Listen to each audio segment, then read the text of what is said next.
Good morning, Reelers! Kanina po, may nagtanong po sa akin, isa ko pong follower, si Madam Vinier Gianan Valenzuela. Hello po sa inyo, Madam.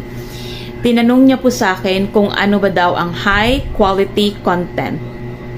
Pag sinabi po natin na high quality content, ito po yung mga informative, entertaining, engaging, or interesting na mga videos.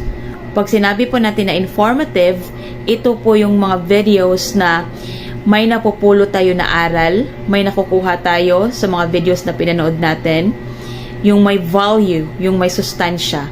Yun po yung mga informative videos including tutorials and educational po. Pwede din po sa high quality content yung mga entertaining na videos. Example po doon yung mga funny videos, yung naaaliw tayo, natutuwa tayo kapag nanood tayo.